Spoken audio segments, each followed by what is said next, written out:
Müslüman halkımızın biraz birlik ve beraberlik içerisinde olmasını temenni ediyorum. Bu ayrılıklar, bu mezhep çatışmaları, bu Türktür, bu Kürttür, bu Alevidir, bu Laz'dır. Aslında hepimiz insanız. Cenab-ı Allah bize bir insan sıfatı vermiş. Bu birlik içerisinde birleşip bir bütün olmamız lazım. Görüyoruz tüm Müslüman ülkelerde bir ayrım, bir üzüntü, bir katliam yaşanıyor. Cenab-ı Allah düşmana fırsat vermesin. Tüm Müslümanlar birlik ve beraberlik içerisinde inşallah galip geleceğini umut ediyoruz. Gazze'de, İran halkına da hepsinin yanında olmasını temenni ediyoruz. Hayırlısıyla Ramazan'ı bitirdik, bayrama kavuştuk. Allah'ın izniyle bir sonraki bayrama da kavuşma dileğiyle tüm Müslümanların Ramazan bayramını şimdiden kutluyorum. Ramazanlar çok güzel geçti. Çok bolluk vardı, bereket vardı. Vaktimizi yaptık, namazımızı kıldık, orucumuzu tuttuk. Yarın da elhamdülillah bayram geliyor, biz namazımızı kılacağız. Allah bütün Müslüman ülkelere huzur, barış, güzellik her yerde olsun. Bütün Müslüman Ramazanlarınızı kutlarım.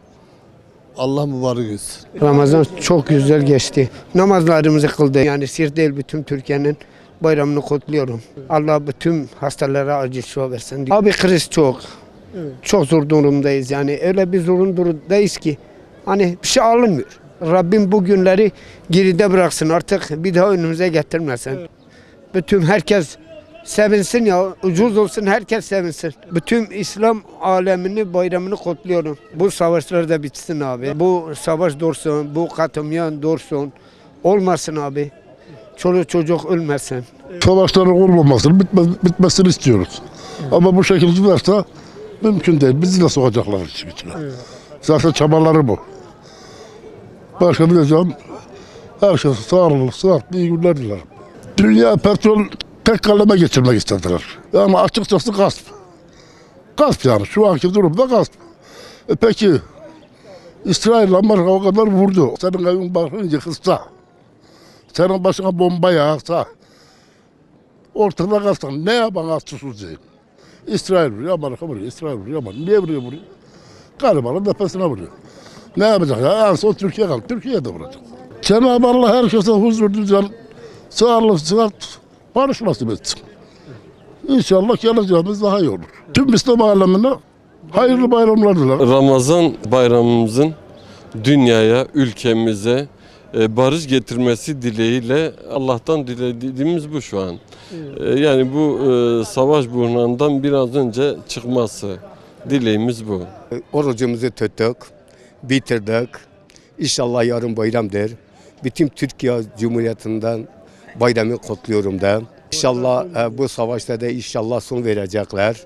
Kazasız belasız bu bayramımızı geçecekler. Teşekkür ederim. Ramazan'ı bitirdik elhamdülillah, çok şükür. Yarın bayram var. Elhamdülillah inşallah bu savaşlar da biterse daha iyi, daha güzel olur inşallah. Bu bayram İslam'a ve Müslüman alemine inşallah barış, güzellik, iyi günler, güzel günler getirir. Çok zor günlerden geçiyoruz. İnşallah iyi günler göreceğiz. Bu bayramın bütün İslam alemine huzura ve barışa vesile olmasını diliyorum. Herkesin mübarek Ramazan bayramını kutluyorum. Evet. Umarım bu millet bir daha bu olayları yaşamaz. İnşallah Allah'ın izniyle bunları atlatır. Birçok bu tür olayları atlatmıştır. Gelecekte de bunu atlatacağına inanıyorum. Allah'tan da temennimiz budur. İnşallah bir daha bunları görmez bu millet. Ramazan çok güzel geçti. Yani ibadetleri yaptık, oruçlarımızı tuttuk. Çok şükür yani çok güzel geçti. İnşallah herkese şimdiden herkese hayırlı bayramlar diliyoruz.